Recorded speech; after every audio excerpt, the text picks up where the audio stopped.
News. वक्त हो चला है टॉप 5 बड़ी खबरों का, लेकिन उससे पहले नजर डालते हैं 10 बड़ी खबरों पर। देश में लगातार कोरोना के मामलों में गिरावट। सोमवार को 2.38 लाख नए मामले आए सामने। पहाड़ों पर बारिश और बर्फबारी का कहर। उत्तर प्रदेश में भी छाया रहा कोहरे का कहर। पंजाब में कौन होगा आपका सीएम प्रत्याशी, आज ऐलान करेंगे अरविंद केजरीवाल।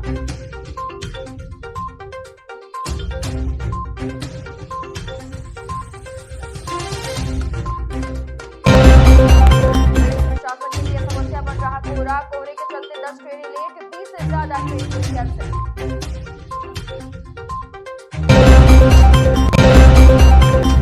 आज वीडियो कॉन्फ्रेंसिंग के जरिए वाराणसी में बीजेपी कार्यकर्ताओं से संवाद करने वाले हैं पीएम मोदी। होगी यूपी टेट की परीक्षा, सीएम योगी ने ट्वीट कर अटकलों पर लगाया विराम। आगरा से बीजेपी के पूर्व सांसद प्रभुदयाल कठेरिया का सभी पदों से इस्तीफा, आप में शामिल हुआ बेटा। बढ़ती सर्दी के साथ दिल्ली में फिर बढ़ा प्रदूषण का कहर, 312 हुआ दिल्ली का एक्यूआई। इलेक्ट्रिक वाहनों को लेकर केजरीवाल सरकार का बड़ा फैसला, डिलीवरी और टैक्सी सर्विसेज के लिए इलेक्ट्रिक वाहन जरूरी। छत्तीसगढ़ में नक्सलियों का आतंक, सुकमा में सुरक्षा बलों और नक्सलियों के बीच मुठभेड़।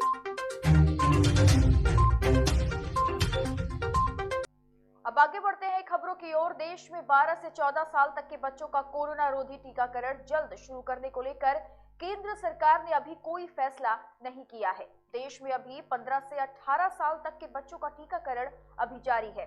वहीं केंद्रीय स्वास्थ्य मंत्रालय के आधिकारिक सूत्रों ने मंगलवार को यह बात कही कि 12 से 14 साल तक के बच्चों के टीकाकरण पर अभी निर्णय नहीं हुआ है। सोमवार को केंद्र सरकार के कोविड-19 वर्किंग ग्रुप NTAGI के अध्यक्ष डॉक्टर NK अरोड़ा ने कहा था कि भारत में 12 से 14 साल के बच्चों का टीकाकरण मार्च में शुरू हो सकता है। उन्होंने कहा था कि मार्च तक 15 से 18 साल के किशोरों का टीकाकरण पूरा हो जाने की उम्मीद है। ऐसे में अगले चरण में 12 से 14 साल तक के बच्चों को टीका लगाए जाने की उम्मीद है। डॉक्टर अरोड़ा के मुताबिक देश में 15 से 18 साल के 7.5 करोड़ लोग हैं। इनमें से 3.45 करोड़ बच्चों को कोरोना की वैक्सीन लग चुकी है। चूंकि किशोरों को कोवैक्सीन लगाई जा रही है, इसलिए 28 से 42 दिन के अंदर ही उन्हें टीके की दूसरी खुराक भी दे दी जाएगी। यानी 15 से 18 साल का वैक्सीनेशन मार्च तक पूरा हो जाएगा। इसके बाद 12 से 14 साल वाले बच्चों का टीकाकरण पूरे जोर शोर से शुरू किया जा सकेगा। देश में कोरोना महामारी का कहर लगातार जारी है। स्वास्थ्य मंत्रालय द्वारा जारी मंगलवार के आंकड़े के अनुसार देश में बीते 24 घंटे में 2,38,018 नए मामले सामने आए हैं, जो कि सोमवार की तुलना में 20,000 कम है। वहीं बीते 24 घंटे में 310 लोगों की कोरोना से मौत भी हो चुकी है। सबसे ज्यादा चिंता करने वाली बात यह है कि देश में अभी 17 लाख से ज्यादा लोग संक्रमित हैं। हालांकि इस दौरान 1,57,421 लोग स्वस्थ भी हो चुके हैं। वहीं पॉजिटिविटी रेट भी घटकर अब 14.43% हो गई है। वहीं लोगों के स्वस्थ होने की दर भी 95% से ज्यादा है। राष्ट्रव्यापी टीकाकरण के तहत अब तक 158.4 करोड़ टीके दिए जा चुके हैं। कोरोना के नए वेरिएंट ओमिक्रॉन के मामले भी लगातार बढ़ रहे हैं।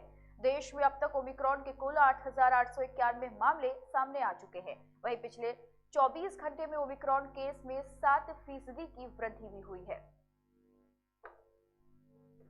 बेसिस पर यह गाइडलाइन फिर से रिट्रीट की गई हैं। इसी के साथ ही जो मॉडरेट केसेस होते हैं वह दो तरीके से हो सकते हैं।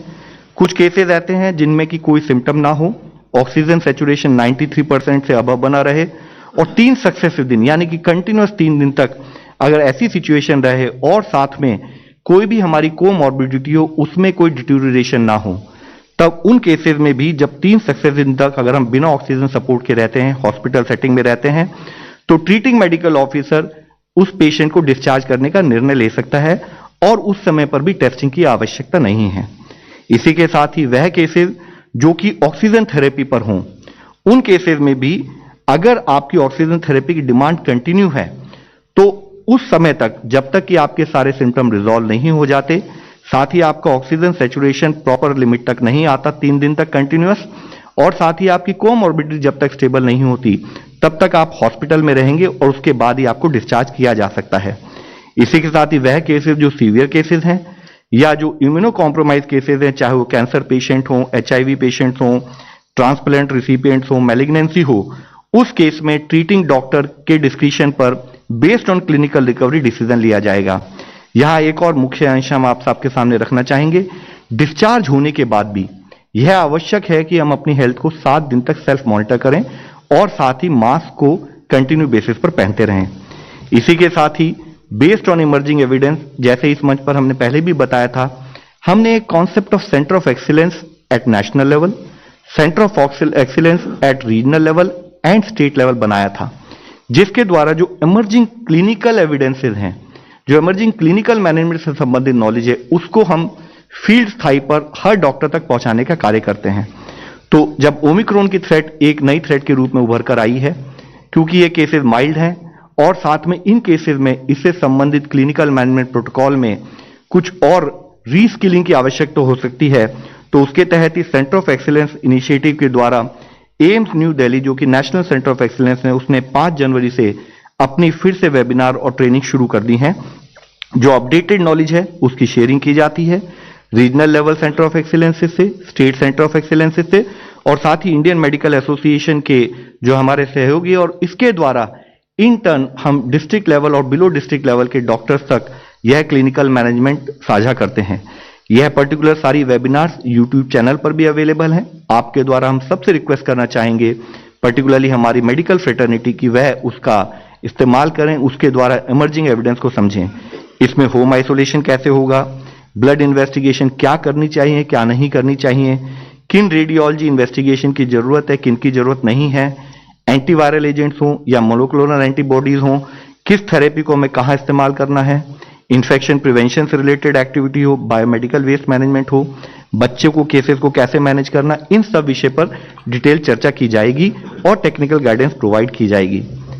इसमें अंत में हम आपसे यही रिक्वेस्ट करेंगे, ओमिक्रॉन एक हाईली ट्रांसमिसिबल वायरस है, काफी हद तक केसेस माइल्ड हैं, और ओवरऑल क्लिनिकल मैनेजमेंट प्रोटोकॉल हो, जो हमारे टूल्स हैं टेस्ट, ट्रैक, ट्रीट, वैक्सीनेशन और कोविड अप्रोप्रिएट बिहेवियर, वो अभी भी उतने ही एप्लीकेबल है। यानी कि लड़ाई नहीं लेकिन सुरक्षा वही। हम आप सबसे रिक्वेस्ट करेंगे और आपके द्वारा हम यह मैसेज सबसे रिक्वेस्ट करना चाहेंगे कि 15 से 18 वर्ष के आयु वर्ग के सभी यंग एडोलसेंट अपना टीका लगवाएं। हेल्थ केयर और फ्रंटलाइन वर्कर के लिए जो प्रिकॉशन डोज शुरू की गई है उसको सभी लोग लगवाएं, और 60 साल से अधिक वह लोग जिनको कोमॉर्बिडिटी है वो भी प्रिकॉशन डोज लगवाएं। और इसके साथ ही इन्फेक्शन के स्प्रेड को कंट्रोल करना आपकी मेरी हर एक नागरिक का कर्तव्य है। तो उसके तहत हम हमेशा मास्क पहन के रखें, हाथ धोएं, सैनिटाइज करें, 2 गज की दूरी बनाकर रखें और समय पर अपना टीका कराएं। धन्यवाद। कोरोना का नया वेरिएंट लगातार अपने आंकड़ों से सबको चिंता में डाल चुका है। हर रोज मामले बढ़ते जा रहे हैं। सबसे ज्यादा मामले महाराष्ट्र में देखने को मिल रहे हैं। बता दें कि यहां पिछले 24 घंटे में कोरोना के 31,111 नए मामले सामने आए हैं और इस दौरान 24 लोगों की मौत हो गई, जबकि ओमिक्रॉन के 122 मरीज सामने आए हैं। वहीं दिल्ली की अगर बात करें तो यहां बीते 24 घंटों में 12,527 नए कोरोना के मामले सामने आए हैं। स्वास्थ्य मंत्रालय के आंकड़े के अनुसार राजधानी में 4 दिनों में संक्रमितों की संख्या में लगभग 50% की कमी आई है। वहीं हरियाणा में सोमवार को कोरोना के 9,204 नए मामले सामने आए, जिसके बाद राज्य में संक्रमितों की कुल संख्या बढ़कर 8,96,102 हो गई है, जबकि 12 और लोगों की मौत के बाद मृतकों की कुल संख्या बढ़कर 10,116 हो गई। वहीं पूर्व मुख्यमंत्री और आंध्र प्रदेश में विपक्ष के नेता एन चंद्रबाबू नायडू भी कोरोना से संक्रमित हो गए हैं।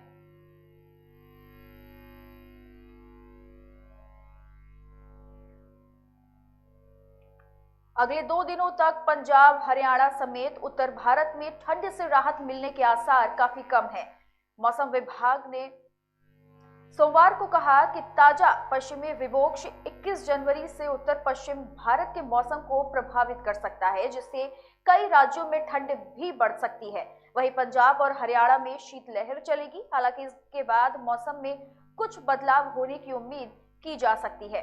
मौसम विभाग ने अगले हफ्ते आंध्र प्रदेश और तमिलनाडु के साथ साथ कुछ राज्यों में भारी बारिश का अनुमान जताया है। तो वहीं अगले 2 दिनों में राजस्थान, उत्तर प्रदेश, पश्चिम मध्य प्रदेश, बिहार, उड़ीसा और पश्चिम बंगाल के अलग अलग हिस्सों में बहुत घना कोहरा छाया रहेगा।